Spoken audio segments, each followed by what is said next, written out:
Hey everyone, this is Christof. And this is Robin. And welcome to the first of our special edition episode series. Our first episode we're going to be listening to is Internal Affairs. This was one of the first special editions that we wrote, and it is a deeper dive into the world of Blackdoor, exploring some of the ramifications of Jason Sterling's actions. Yeah, the special edition episodes are long form episodes that we made over a decade now at this point, and we've been talking about kind of refreshing and re-releasing them for a long time now. So like Christof said, the first one we're doing is called Internal Affairs, and we just had the chance to listen to this ourselves for the first time in quite a while, and I think we were both really struck by how much our style has evolved since we first made this episode. Yeah, when we first started, there weren't a lot of podcasters, and there were even less fiction podcasters, and most that were authors that were narrating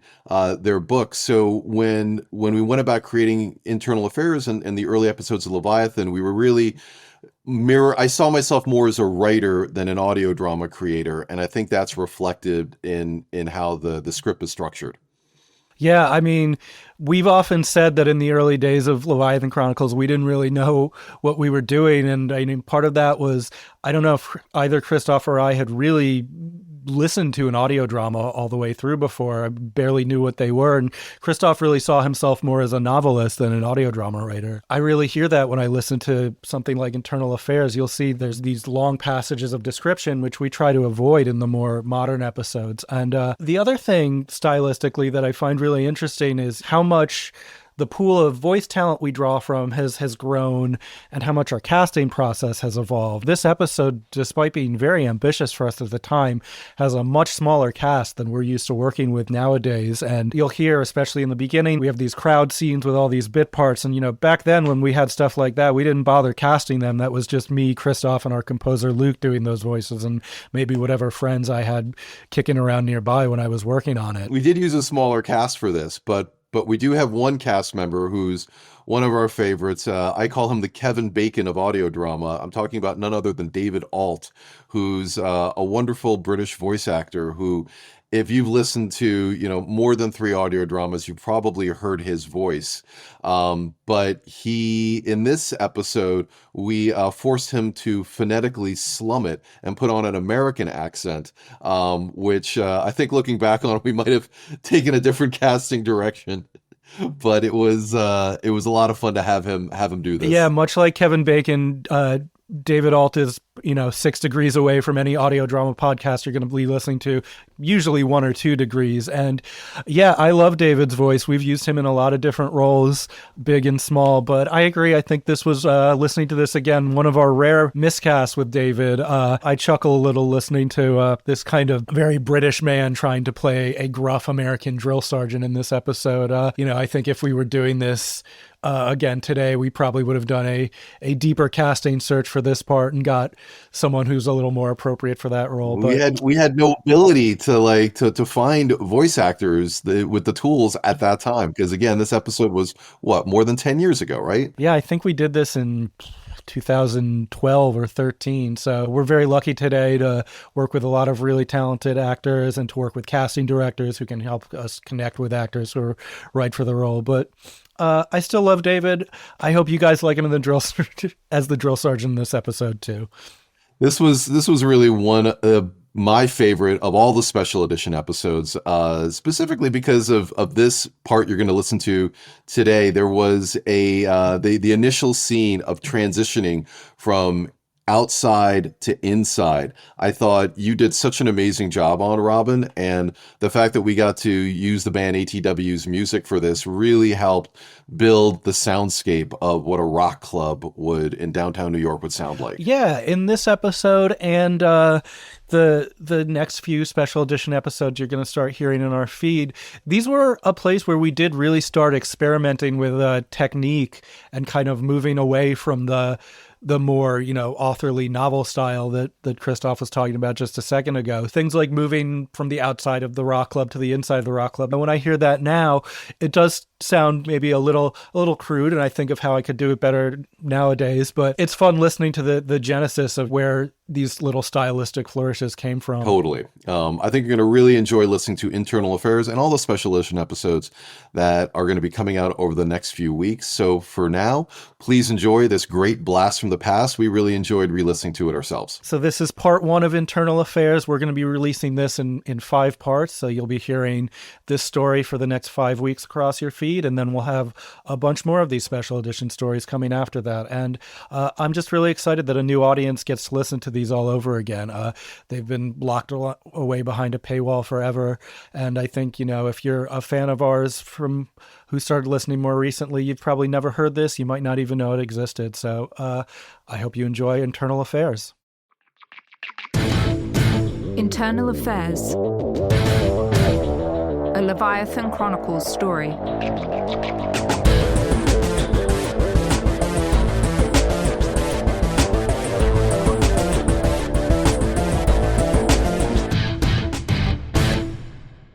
Part 1. Taxi!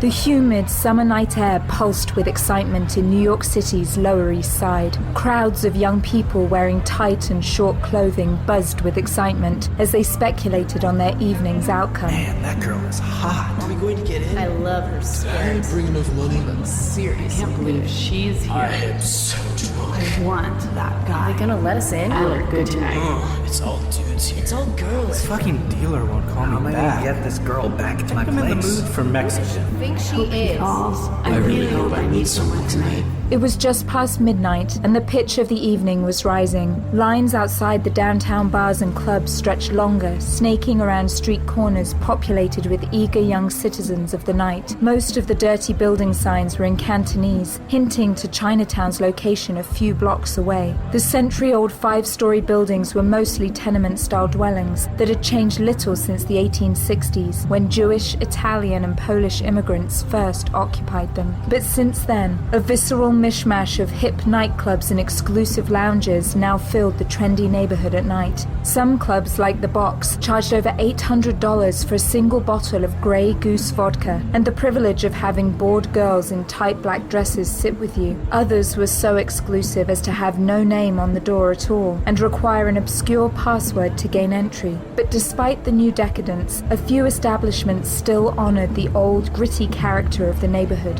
One such club was a live music venue called Arlene's Grocery that sat on the corner of Orchard and Stanton Street. It was known for hosting unsigned indie and punk bands. The modest $10 door fee remained in stark contrast to the inflated prices of the swank lounges that surrounded the rock and roll club. Arlene still retained the aluminum awning and tacky Christmas lights exterior from its bodega past, but inside the club was packed with the young and the hip, drinking and dancing to the latest sounds from the hardest bands. The walls inside were constructed of crumbling brick that still featured traces of fading murals from long ago. Stickers, old signs, and graffiti covered the rest of it. Exposed ventilation hung loosely from the ceiling over the crowded throngs that swarmed the bar, clamoring to place a drink order. 2 bartenders in black t-shirts hustled frantically to pop beer bottles and pour liquor for the thirsty patrons in clear plastic cups. But none of the chaos or the thumping bass of the band in the next room mattered to the 2 lovers that were huddled over one of the few tables in the club. Their elbows rested on the sticky surface, and their hands were delicately intertwined. The boy stared incredulously at the girl. Come on, you're totally kidding me. I swear to God. The band was called Tiger Tail. I was the lead singer. We toured, hit South by Southwest, Burning Man. You're just saying you're in a band because I'm in a band. That's not true. The woman banged her fist on the wooden table. Okay. The young man put his hands up in a surrender pose and looked flirtatiously at his date. The man's arms were tight and sinewy, and both of his biceps were covered in tribal tattoos, while his left wrist was adorned with chunky leather bracelets. His curly mop of hair was naturally black and disheveled, but his icy blue eyes stared at the comely woman across from him with blazing clarity. I really was in a band, Owen. Hey, just so you know, I'm not looking to find someone exactly like me. In fact, I'm looking for the exact opposite of me. So I should dress up like a sexy librarian, or... You'd be astonished how much I'd like that. No, actually I wouldn't. The young woman who sat opposite Owen was clad in a tight tank top emblazoned with the logo for Triumph motorcycles. Her light brown hair was pulled back in a short ponytail, a necessary concession to the overbearing heat in the club. But a few strands of hair escaped to her forehead that Owen took particular delight in placing back behind her ears. The profile of her vintage-wash Citizens for All Humanity jeans cut a delicious silhouette that never escaped Owen's eye, nor those of most of the male patrons when they had walked in. Thank you for coming tonight, Samantha. It really means a lot. When do you go on? Right after this band, ATW, their lead singer's crazy intense and their bass guitarist is a god. They just came out with this new album, so they'll be a pretty tough act to follow. I'll follow you. I really am glad you're here. It means a lot to me that you came out. I've wanted to come for months, ever since we started dating. How many times have I told you I really wanted to hear you play? But you wouldn't let me come before. I always wondered why. That's because it wasn't ready. What? The band? Bullshit. You played me your demo. You guys sound so amazing. You're just No, the song wasn't ready. The first song in our set tonight. I wrote it for you. What? For you. Look, we've been dating for 6 months, and what's the point of dating a guy in a band if he doesn't write a song about you? You're kidding, right? You actually wrote a song about me? You are so fantastic. Let's just say that I think I'm the lucky one. Oh yeah? How's that? Come on, you know what I'm talking about. What are you talking about? Come on, Sam. You're a high-class banker, and I'm a broke guitar player. You make more in a day than I do in a year. You're always on these crazy business trips to Hong Kong and Timbuktu, and I still haven't traveled to Delaware. I'm sure you've got guys with a lot more class than me chasing you down, trying to get You are the classiest, sexiest man I know. Fine. Then I'm sure that guys with a lot more money than me are chasing you down, wanting to be I your... promise you that there are no other guys chasing me. Oh yeah? What about that blonde guy with the long hair and motorcycle? He's the guy you were with the night I met you. You two seemed pretty chummy. I told you 1,000,000 times. He's a friend from work, that's it. Since when does Goldman Sachs give male model street bikes to run spreadsheets? You're being paranoid. No, I'm being jealous, and I really can't help it. It's a little sexy. Yeah? Yeah. Come closer, Rockstar. Why? 'Cause I'm gonna show you you've got nothing to worry about.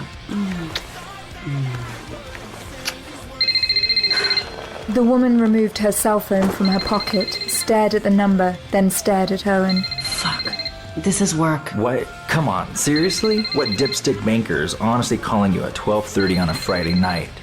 There is nothing that could be so... I'll be right back, I swear. Really? You're gonna take the call. We go on any minute. Right back. She stood quickly and then aggressively pushed her way through the crowd towards the ladies' room. The line was 5 girls deep, but truthfully, she didn't really have to go. She was only trying to get out of earshot and eyesight of Owen. How bright the angels look through the lens of our jeweled glass. Even the blackest wings glitter in the moonlight of truth. Code confirmed. Hello, Celeste. Hardwick, this isn't a good time. I specifically made arrangements to... You're being activated. Impossible. I'm inactive until October. I completed my last rotation in order to Change of plans, Celeste. You're now activated. You don't understand. I'm not in a secure location. I know exactly where you are, Celeste. Have you forgotten that you've been imprinted with an encrypted GPS passive scan chip hardwired to the nervous system above your abdomen? I can find you anywhere on Earth. And right now, Blackdoor needs you. Why me? I'll explain during your briefing. I sent an extraction team to your position. I need at least 2 hours. You can have none. Transport to the obelisk will arrive in 90 seconds. Hardwick! Celeste, did you forget who we are? I know who we are, Hardwick. Door number 20. Enforcement.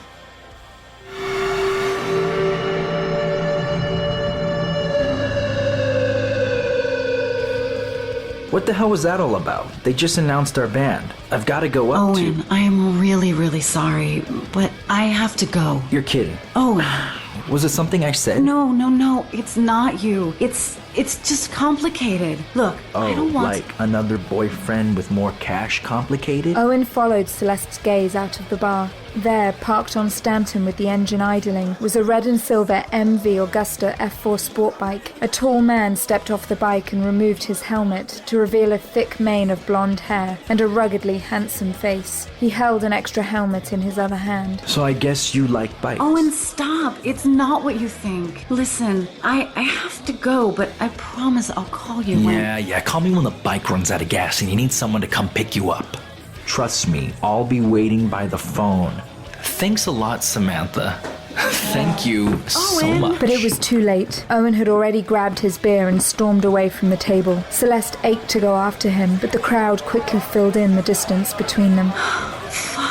He doesn't even know my real name. She reluctantly turned to look at the man beside the sleek motorcycle, who returned her stare along with a faint, wry smile. She clenched her eyes shut and waited a few seconds. When she opened them, she pushed her way out of the frenetic bar and into the humid night air. She approached the driver, who stood motionless against the bike, staring at Celeste in a way that made her feel vaguely uncomfortable. Celeste. Where was the transgression, Gunther? No kiss hello. The transgression. Beijing. That's door number 3. They've never violated code. What was the theater? Sanctuary. Shit. Do we... You'll get briefed as soon as we get to the obelisk. I'll have you there in 3 minutes. Celeste knew more than to say anything. Firstly, it was pointless, and secondly, their location wasn't secure. Anyone could be listening, not just eavesdropping next to them, but monitoring their conversation from the rooftops or hidden behind a window curtain with a sound amplifier. Fine. Let's go.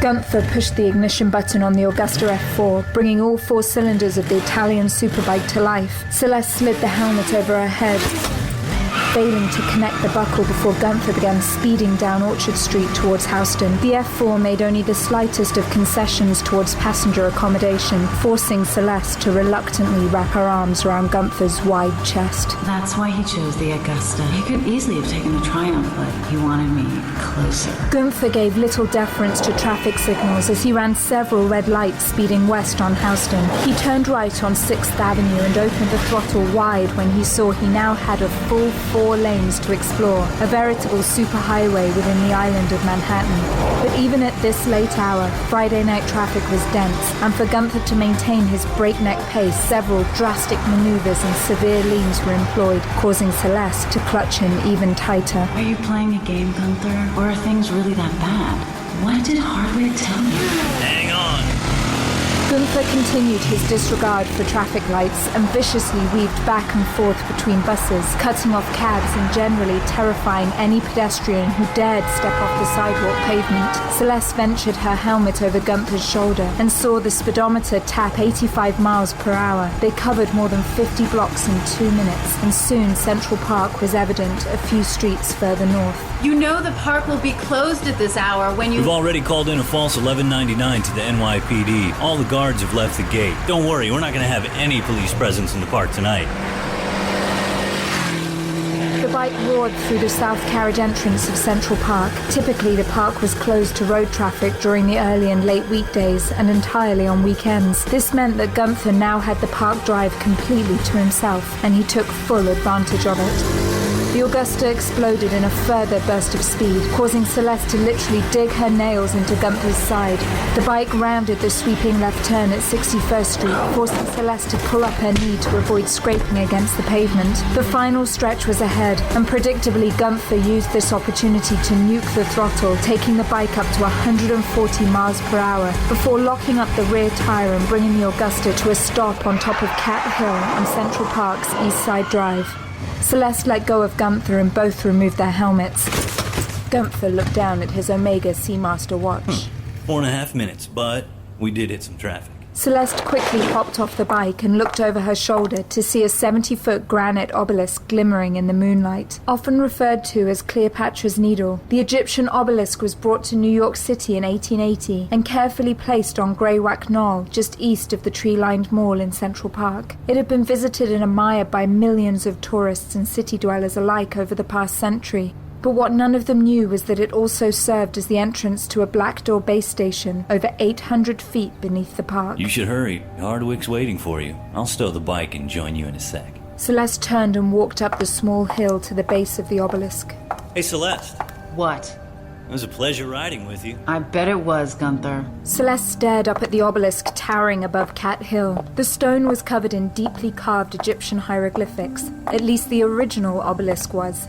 Many years ago, Dawn Number 20 was able to steal the original and replace it with a slightly more updated version of the monument. Celeste approached the base of the obelisk and traced her thumb carefully inside the 5 predetermined carvings. Exactly 1 second later, a large, flat slab of grey stone embedded within the obelisk's pedestal slid back to reveal a steep staircase leading downwards into a faintly lit room. In fact, the only source of illumination was a red bulb inside the tiny elevator contained within the chamber.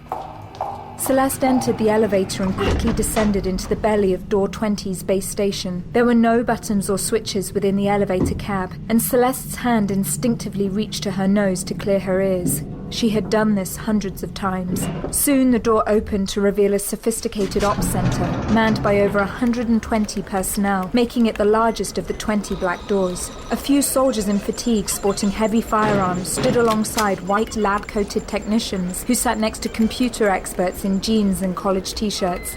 A thin man wearing suspenders and tortoise-shell glasses quickly approached Celeste. Celeste? Hardwick. You look well. I've only been away a few months. Seems like years. Okay, heads up everyone. This is Celeste Harris. She is a D20 asset and will be running this investigation. All intel goes through her. All your orders come from her. Do I make myself clear? Yes, sir. Yes, sir. Come on, we have a conference room set up just over... Thanks. I actually know my way around here, remember? Of course. My apologies. But a lot's happened since you left. Hardwick had straight copper hair that seemed perpetually combed in a perfect, never-moving side part. He stood about 5'11", but his lean, wiry frame made him seem a few inches taller. Celeste had always regarded him as the consummate wasp, studious, neat, and utterly lacking in any human empathy. But he was a machine when it came to intelligence work, and he took seriously the task of watchdogging the most elite spy network on the face of the planet. His shirt sleeves were rolled tight around his bicep, which usually only occurred when Hardwick was well into an all-nighter. Celeste wondered what exactly she was walking into. What happened in Beijing? Damn it. Gunther better keep his fucking mouth shut if he ever wants to be allowed topside again. He didn't. It's not important right now. This way. You know where. Celeste followed the door chief to the end of the ops floor and made a sharp right up a set of metal stairs. She knew Hardwick would have her set up in the furthest conference room on the left, furthest away from anyone else on the ops floor. Always controlling the information. Always being Hardwick. I'll be right there. Celeste knew the base like the back of her hand, and she ducked inside the ladies' room and walked back to her usual stall, second to the last in the row. When she finished, she washed her hands and splashed cold water on her face and stared at her own dripping reflection in the mirror. Welcome home.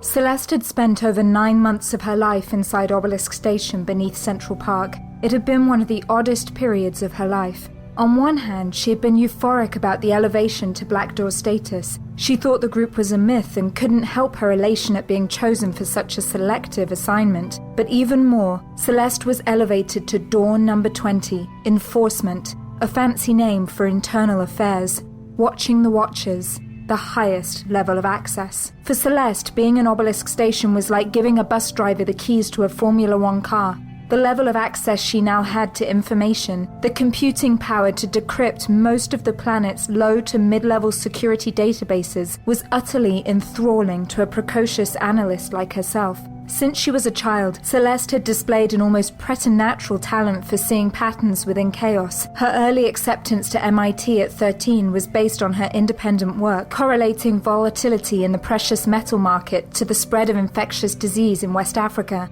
Her rise through CIA was equally expeditious. Her Blackdoor indoctrination period required her to spend over 9 months in Obelisk Station without any permitted respite to the surface. 9 months underground. One gestation period. To be fair, the full extent of the facility was enormous, and an impressive array of physical training equipment, as well as a strict regimen of advanced arms and hand-to-hand combat training, kept Celeste from going stir-crazy during those 9 months. But it was also down here where she met Gunther so many years ago. Gunther. Blackdoor pulled its recruits from a myriad of different sources. Some came from within the CIA, others from universities or corporations. Some were even poached from other countries' own intelligence agencies, but a small number were brought over from the elite special forces units of the US military. There was not an overwhelming need to conduct paramilitary operations by Blackdoor, at least there was not supposed to be. Rather, the nature of the work conducted by the various doors necessitated great discretion. Direct action was always the last resort. But Gunther, a former member of Delta Force, managed to slip through the cracks and always relished his role as being a hands-on operative, the bull in the china shop, the last resort. He took the same laissez-faire approach towards his relationship with Celeste. They met during their initial Blackdoor training. Celeste had just been brought over from PsyOps, and Gunther had come from Delta Force. There were only 6 others in the class that would eventually be passed out among the various other doors. Celeste was clearly the most cerebral in the group, and Gunther was clearly the most physical. During their orientation classes, she often caught him staring at her, but when he found himself spotted, he merely grinned, instead further making Celeste feel uncomfortable. In one way, it shouldn't have. After all, Gunther was 6'4", incredibly well built, and had a mane of shaggy blonde hair that seemed to have been grown the moment the army regulations no longer applied to him. All Blackdoor recruits had to pass basic physical fitness tests, as well as introductory combat instruction. Not only did Gunther predictably excel, but he took great pains to help and cheer on the other recruits. He seemed to cheer extra hard when Celeste had executed her first hip throw during basic hand-to-hand. He was obviously good, but he knew he was good, and that bothered Celeste. Their relationship took an odd turn during their marksmanship course, deep underneath Central Park. Ceasefire! Weapons down, people. Well done, candidates. Alright, let's take a look at your shooting, Holyfield. Not bad. The computer says you hit the target with an 89% accuracy rate, but Gunter Klein is still in the lead. And the grand prize for a 5-day leave topside in New York City is still up for grabs. And we have... oh, goddamn, just one shooter left.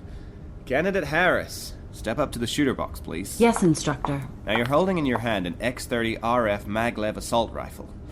While you won't experience a lot of the traditional recoil you'd expect with a firearm of this caliber... I've read the manual and the test report, sir. I'm familiar with this firearms operation. Okay, candidate, enlighten us as to your proficiency with this experimental rifle. Yes, sir. Celeste leaned over the support bar to steady her weapon and placed her eye against the LCD sight scope, peering 1,000 yards away at a red target the size of an automobile tire that was oscillating back and forth along a fixed track. A stream of numbers and figures raced inside Celeste's helmet visor, indicating speed of target, distance, and any detectable wind interference. In turn, her mind raced with instantaneous calculations of speed, corrections in aim, and timing of the trigger. This is easy. Nice and calm. Be still, Celeste. Do the math. It's all just math.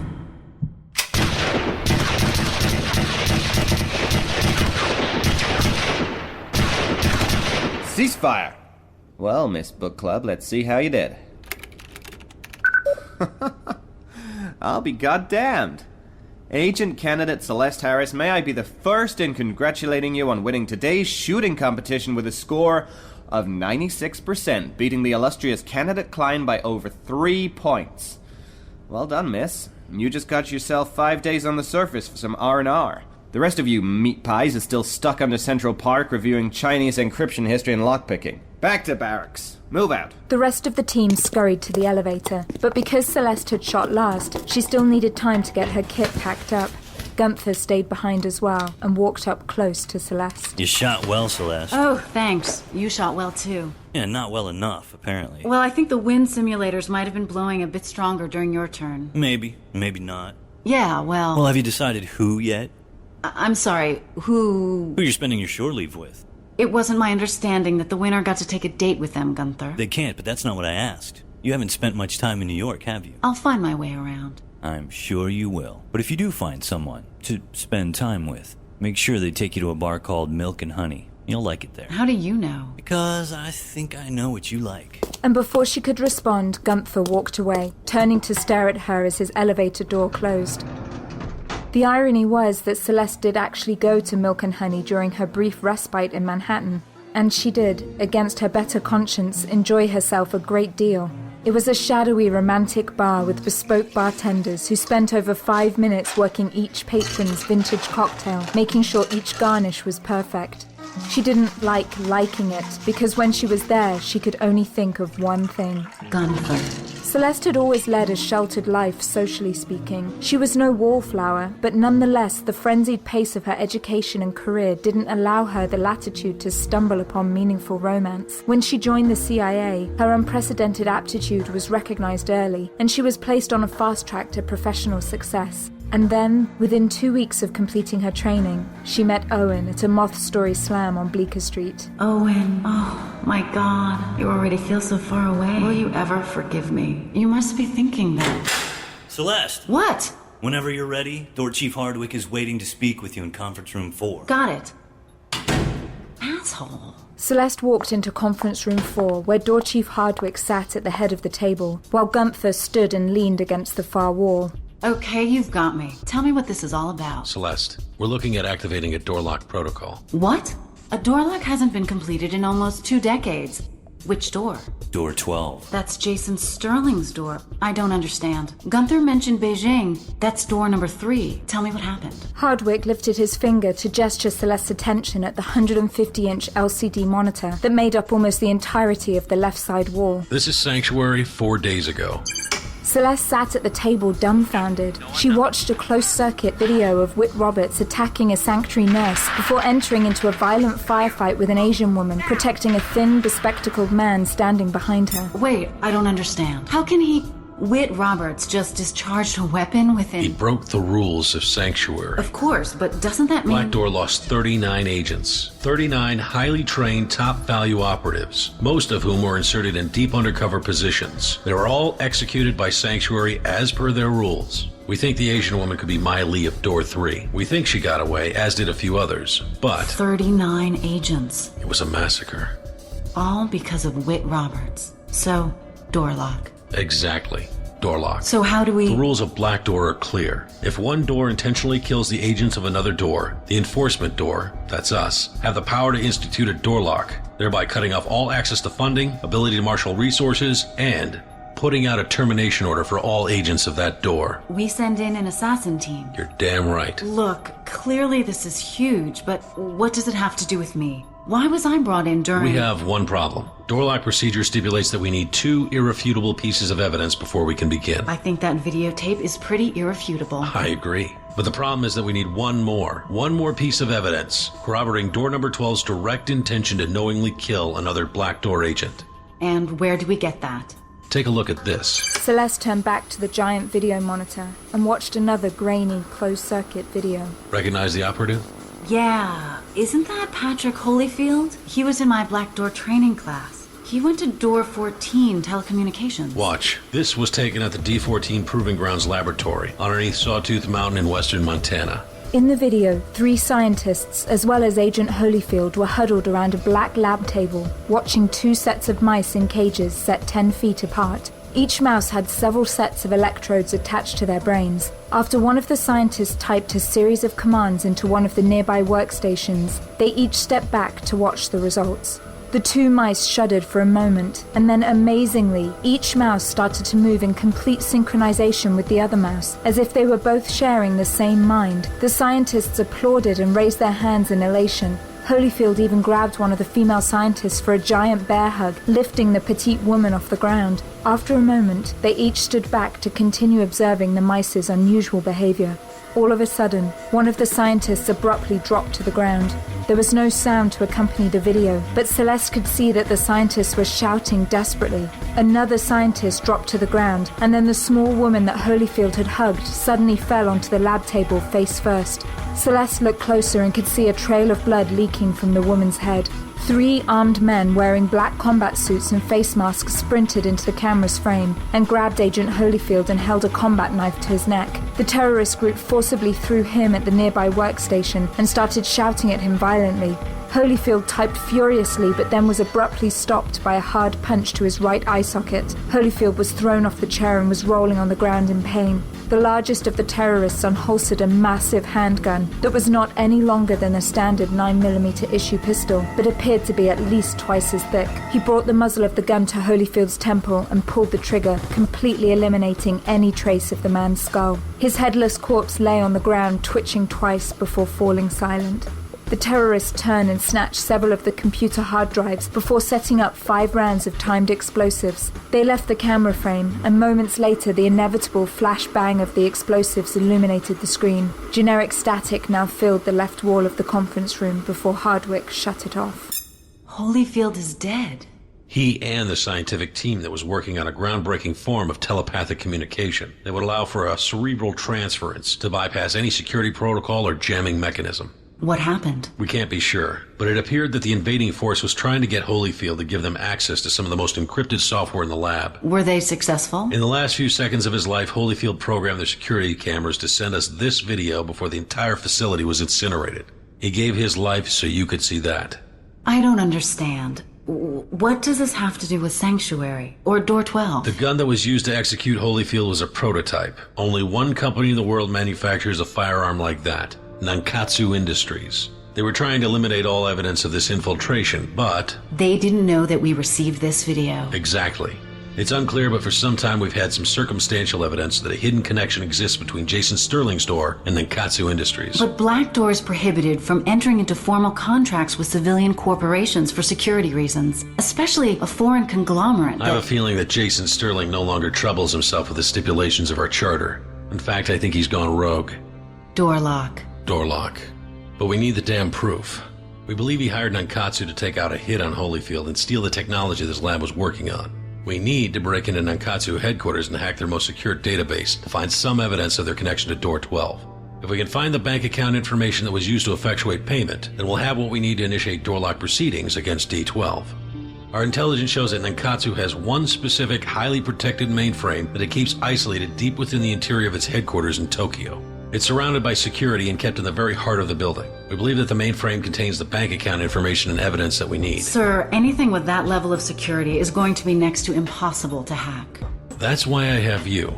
You're the best cryptographer we have. You want me on an infiltration mission? It'll be a team of 2. You'll partner up with a more kinetic operative that'll handle any resistance. They'll get you in, you handle the mainframe. Send Odland. He's better. I've seen him hack. He's dead.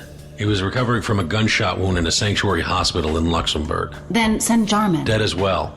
Cartagena. You're the operative we're sending, Celeste. That's why you were recalled.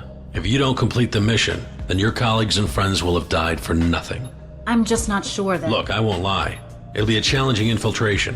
Nankatsu headquarters has powerful security in place surrounding this mainframe, but I think we have a plan to bypass almost all of it. Is your marksmanship still what I remember it to be? Look, I'm not ready for this. You're trained, fit, and ready.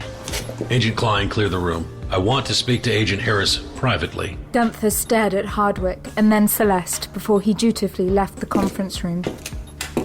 This is important, Celeste. I sense that a war is coming. Something evil is growing within Door 12, and we need to stop it before it grows any further. I need your full commitment to this mission.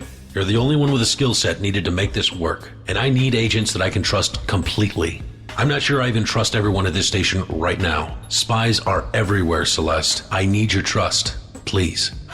You have it, Door Chief. Who's my partner? Who's getting me into Nankatsu? Gunther. Gunther? Sir, with all due respect... Agents I can trust, Celeste. Gunther is in. That's my final word on the matter. Celeste's shoulders slumped. It was only a few hours ago that she was getting ready for her date with Owen. The datapad on the table has the complete schematics on Nankatsu headquarters and all the specifics on the mission. Study it. In the meantime, use the full resources of this station to get ready. You leave for Tokyo in 6 hours. Ah, good. Come in, Manuela, please. This is Agent Harris. You'll be assisting her in an upcoming mission. A small, diminutive Italian woman entered the room and stared at Celeste intensely while appraising her carefully. In what role, exactly? Manuela is our seamstress. She'll be fitting you for a dress.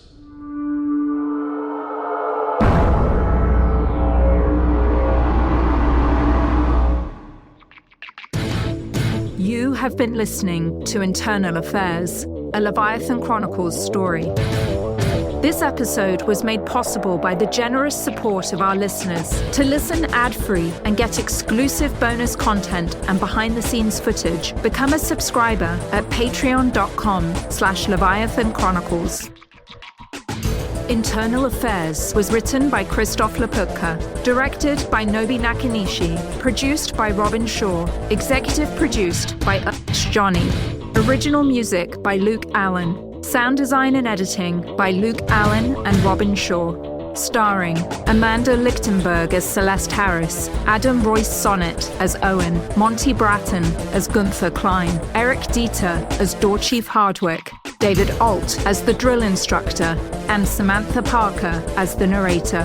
For a full cast list and to learn more about our other audio productions, go to leviathanaudioproductions.com or follow us on social media. Thank you for supporting Leviathan Audio, and thank you for listening.